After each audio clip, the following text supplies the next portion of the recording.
What you're talking about, that concern about safety, predates 2012, doesn't it? I mean, it goes back decades, this idea of overprotective parents. Yeah. So it doesn't contribute to the concern. Right. So this is the puzzle. That we began taking away the play-based childhood gradually from about in my country, about 1980 to 2010. You started a little later, but you started in the 90s. But yet mental health doesn't get worse. So it's not as though the loss of play didn't make kids anxious and depressed directly, but it weakened them, I believe, so that then when they move on to smartphones, then they are very vulnerable, and then they get knocked over. And this, I think, can explain why it's especially Northern Europe and the Anglo countries where we see the biggest effects. It's places that had a lot of freedom. Southern Europe and Eastern Europe, especially Eastern Europe, the increases are not as bad. In fact, in Eastern Europe, the numbers have gone down a little bit. My point is just that it's not a one-factor thing about phones make you ill. It's if you're rooted in communities and you have a normal childhood with some risk and thrill, and then you get an iPhone, you're probably not going to be that much more depressed. It's probably not going to really affect you. But if you have not had a normal, toughening human childhood and you're not rooted in communities, then you're going to be swept away. And that's what happened, I believe. Okay. I asked you about the sort of contributing. I don't know if it's possible to give some sense of, look, social media is this bad, and actually overprotecting your children. You just can't. Can't take them apart. But you think that sort of the removal of risk from childhood in the real world is a serious contributing factor to a damaged generation? Yes, I do. And here, what I'd like to do is say, we're talking mostly about the mental illness as the dependent variable, as the outcome. That's where you have good data. That's what everything's focused on. But Gen Z isn't just marked by having higher rates of anxiety, depression, self-harm. They're marked by worse social skills. I mean, at least this is what people say as they supervise Gen Z, is that they're more anxious and shy in the office. They're afraid to try new things. They have more expectation of accommodation.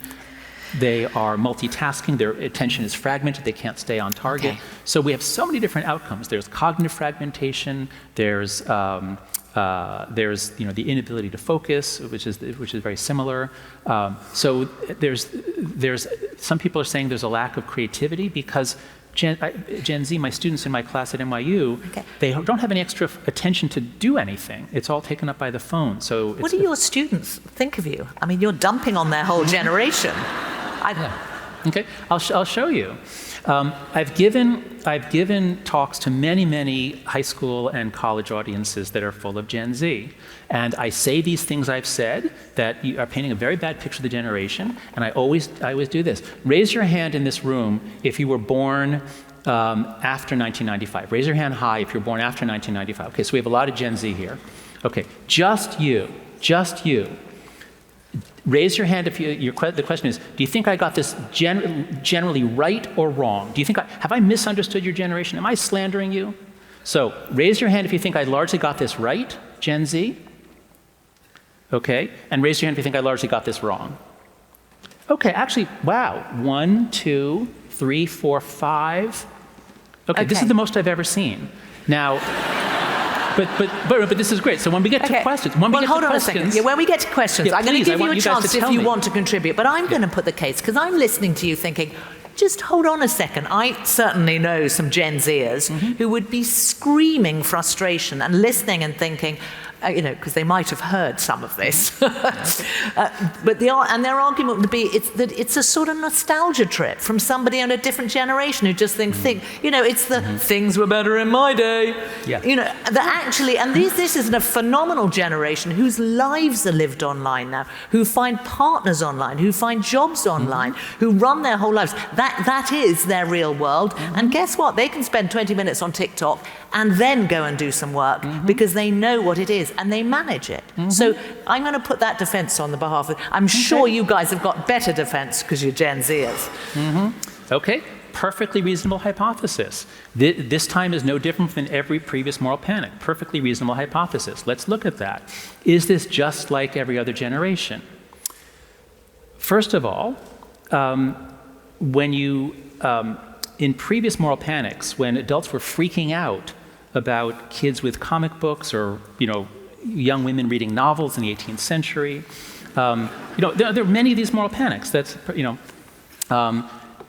We didn't find young people advocating to have the stuff taken away. There were moral panics among adults who would point to stories in the news about a terrible thing that happened because some kid read a comic book and then became violent. What's happening now isn't like that. What's happening now is we all see it. Everyone sees it within their friend group. So the problems, the costs are incredibly visible, and that wasn't true in the age of television or anything else. So this is very different from previous ones. On the question of nostalgia, though, there's a wonderful British woman, Freya India. Freya, are you here? Is Freya in the audience? Where is she? Someone point her over there. Oh, Freya, yeah. There she is. Freya is a really beautiful Gen Z writer who has an incredible essay on my Substack at After Babel on anemoia, was that the word? Anemoia, which is a Greek word for nostalgia for a thing you never had or never knew. So many of us are nostalgic for our childhoods. How many of you are nostalgic for your parents' childhood? You are longing, you have this intense nostalgia feeling for your parents' childhood. Raise your hand if that's you. Okay, what Freya shows is that many Gen Z long for that. They're looking at videos from the 90s and 80s, and they're looking like, wow, the kids are hugging, they're talking, there are no phones, they're interacting.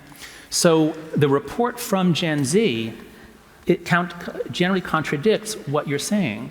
Gen Z doesn't think its childhood is great. Gen Z in general thinks that they missed out on a lot. Do you think they should be nostalgic for those days? And yes, absolutely they should. There's a lot of those days that they really shouldn't be. Oh, sure. No, that's right. Look, we have huge social progress in every decade. So each decade we have huge social progress on equality, on women's rights, gay rights, animal rights. So we have huge social progress all the way up to about 2013. So each generation could enjoy the progress, the benefits of technology and growing rights until this one. This one, I think, is not getting that benefit. Okay, I was worried this was going to be too long, and I can see the end encroaching, and I haven't even got. We've got to do solutions next. Let's talk solutions. We've already touched on some, which in a way are the easy ones that everybody's talking about. You would say all schools, let's try and hop through them, all schools need to ban mobile phones during the school day from beginning to end. Yep, absolutely. So these devices are engineered to grab attention and hold it. There's no reason why kids should be able to text during class. We got tricked because kids had flip phones and they brought them into class, and they were sometimes texting during class on their flip phones. But once it switched over to smartphones, which a flip phone wasn't engineered to hold your attention forever, but a smartphone is. And so kids are now, they're watching videos, the boys are watching porn, they're communicating with their parents during class. Why are we doing this? Okay, but so sometimes a teacher or a school would say, look, I know that we need phones because, some classes will have iPads and things like that, but they need it for Google or for going online or for answering questions, and they're confident that their class will be doing that. You'd say... Oh, wait, what? They're confident their class will be doing that and not texting? Really? Okay, have you spoken to teachers? If you give kids a device that can text, they will be texting. If you give kids a device with a browser, they will be browsing. This is true from younger school all the way through my MBA students. I used to make them sign a pledge or stand up and pledge. You can use your computer if it's only for class. That's what I did. I trusted my students. And then the TA told me a couple years ago, everyone in the back row is shopping, texting, we're all addicted. It's not just the young, we're all addicted. Right. So if they have a way to text, they will be texting. So we've got to just end that. Okay, so that's it. Remove from the school day. Lockers. Social media lockers. To 16. Yeah. Now that is something that I think you make the point has got to be collective action. Yeah. You have had a phenomenal response to this book. Do you think that's going to happen? Because some people would say, look, it's horses bolted. Yeah. So collective action means, if you're the only parent who says to your kid no, you don't get social media. As I said to my kids, no social media when they were 11, 12, 13, when everybody was getting on Instagram, no. And so they were somewhat cut off. Now, they weren't the only ones, but the great majority had it. It's hard when you're the first one. But guess what? If you coordinate with just a few other families, just the families of your friends' kids, and you don't just take away something, you say, and here are 5 families, we're all doing this. You're just going to get a flip phone when you're independent. You're not going to get Instagram or TikTok or any of those things. But guess what? You guys get together, every week you get together, you have sleepovers, you play, you go out, here's money, you can go to the amusement park together. You're going to have an exciting childhood together. Now you can solve it, just a few families. And so what I'm doing in the book, as an American, I'm assuming that my Congress is so dysfunctional that they will never do anything to help us. And I wrote the book saying, here are 4 norms that we can do just with a few families cooperating, and then ideally with the school, if you can get the school. So do I think this is going to happen? Hell yeah, it's already happening. There's been an explosion in Britain, began February 15th or so. Daisy Greenwell and Claire Reynolds, are they here? Daisy and Claire? They started smartphone-free childhood, and Hannah Ortel started Delay Smartphones. So you're actually, in Britain, you're already doing it. It's a spontaneous grassroots movement because parents are fed up. They're sick of this, and they want to change. So yeah, it's going to happen. It is happening. Okay, there's something else you want, which in a way is harder, is this kind of like you want, and you mentioned it earlier, right? I sort of moved you on, I said we'd come back to it. This idea that at certain stages in your life, growing up, there would be certain things like walking to the shop on your own, or I don't know, you want a sort of a way to ensure a riskier childhood. And explain how that can work. So how about if we just say, I want to ensure a more independent childhood, which will include more risk than we currently let them have. I'd rather put it that way. Risk is good. I'm not saying okay, maybe I am kind of saying we need a riskier childhood, because if we have zero risk childhood, yeah, I'm saying we need a riskier childhood. But the key thing is the independence and then also the risk. In America, we refer to our country, we refer to the American experiment. And what that means is an experiment in self-governance. The question in 1776 and all the way through 1787 and all the way through the 19th century was, can people govern themselves without a king? And you all said, no, you can't do it. Have you seen Hamilton? The song, "You'll be back like before." Everyone thought you can't govern yourself without a king. People can't do that. But we did it. And we got better. We had all kinds of moral flaws early, and we have a long history of correcting those. So the whole point is to become self-governing. And the way you become self-governing as a people is by becoming self-governing during your childhood.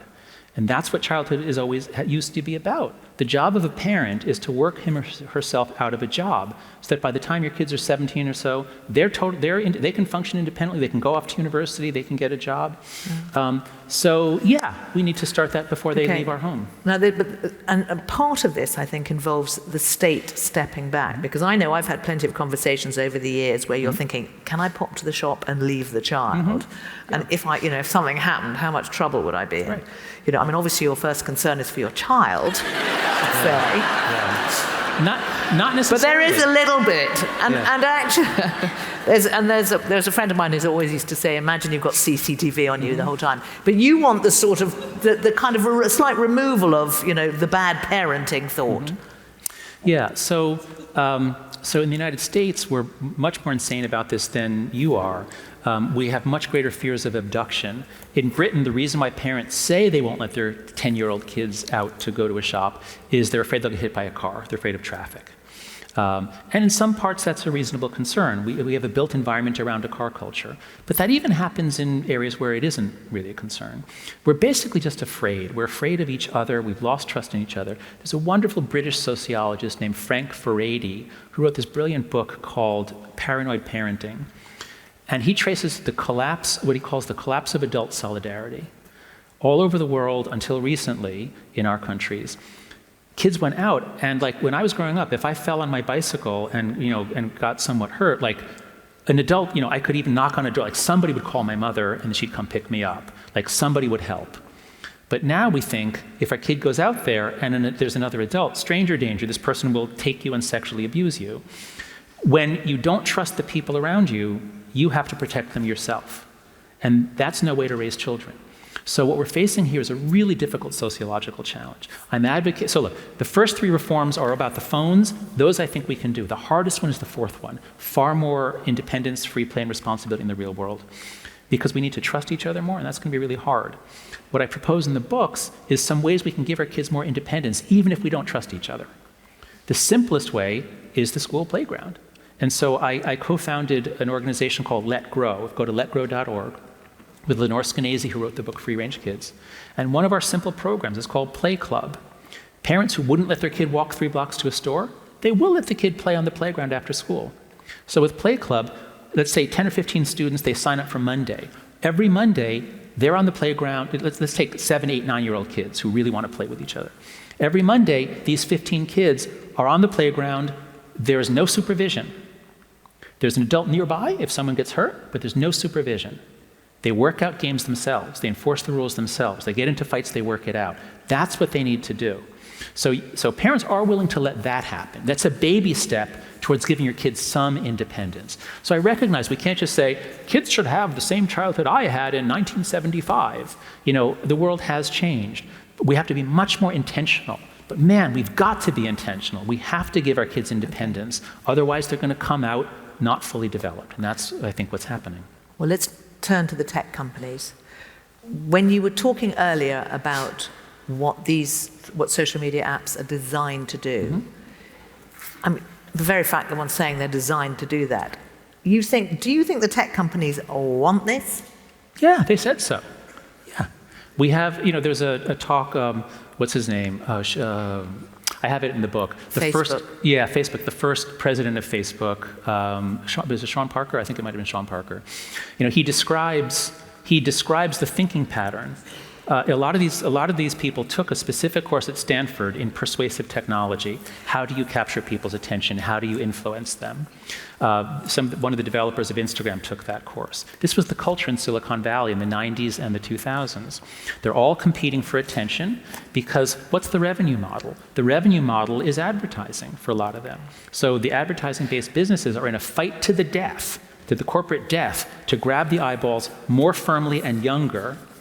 And they admit this. I mean, they said that's what they were doing. Okay, and there are states now that are trying to find ways to ban social media from up to 16.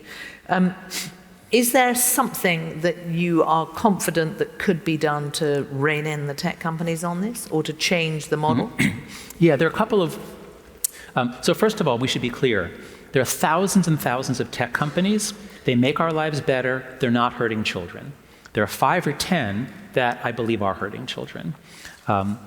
And most of them, a few of them I'm confident they actually do care, and they're trying, a few of them. And a few of them, I think, don't really care and have been impervious to suggestions from their own employees. So what's going to make them change?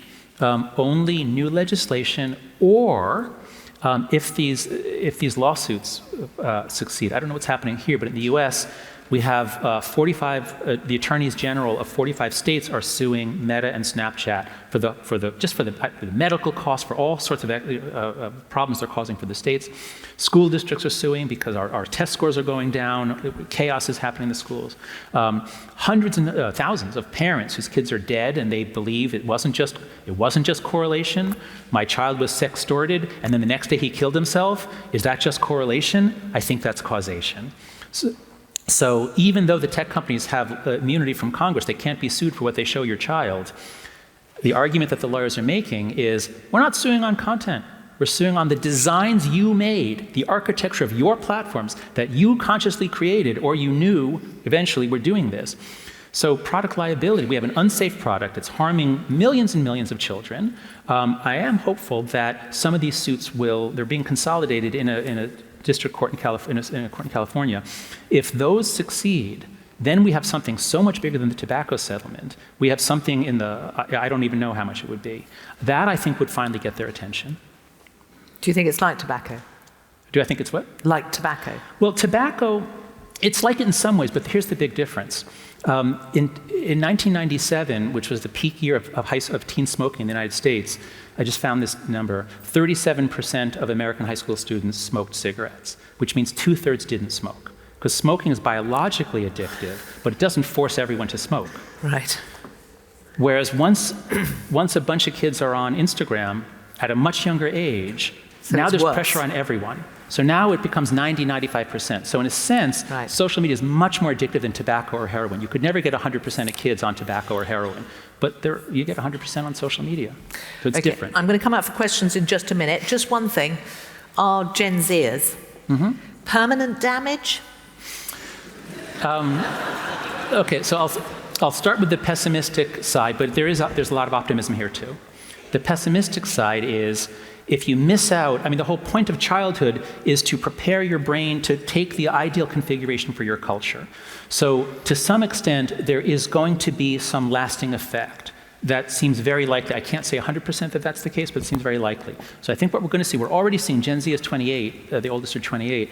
We are already seeing, less marriage, less dating, less sex.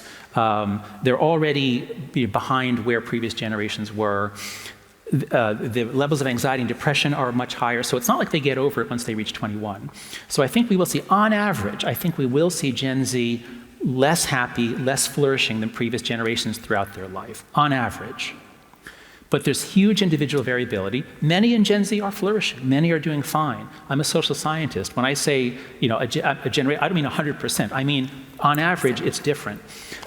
Here's the optimistic side.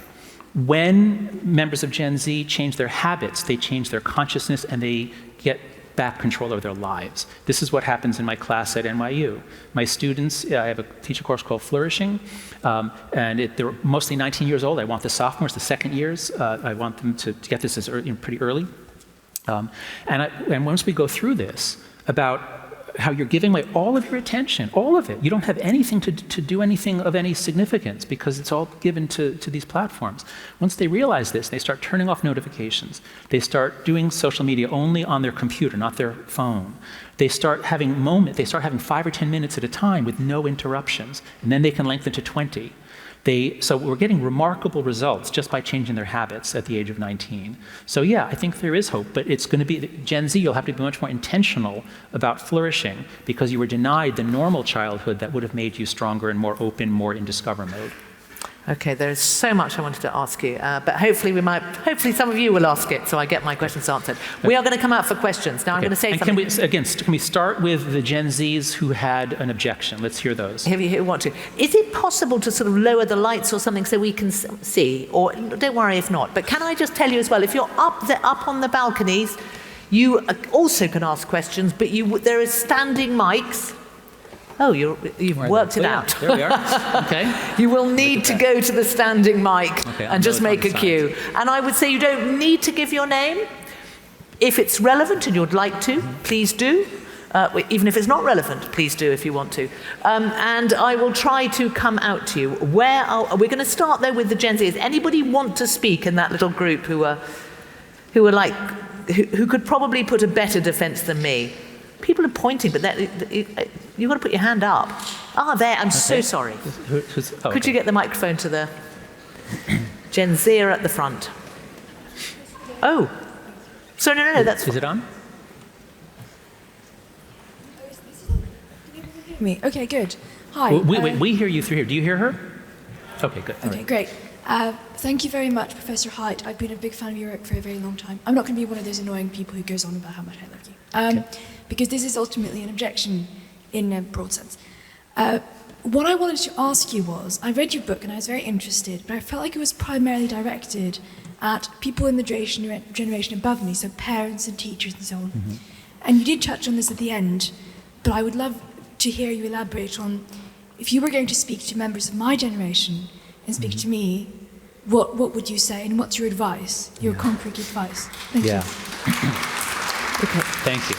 I tell you what, could you give the microphone to the girl next door and we'll come to the young woman next door, and we'll come to you in just a minute to give, so we can pick up. That is a question I was going to ask. That's right. You've got a 17-year-old son. Yeah. Mm-hmm. What are the rules? What would you advise them? Right. No. So first, you're absolutely right.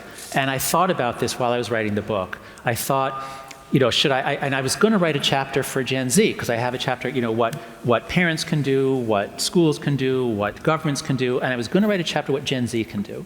And I sketched it out, and it sounded corny, and it sounded preachy, and also I was so far behind schedule, I'd kind of run out of time. So I should have had that chapter. But I wasn't sure what to say, and in part, I'd only taught one year of my flourishing class, the undergrad class. Now that I've taught 2 years of it, now I have a lot more to say.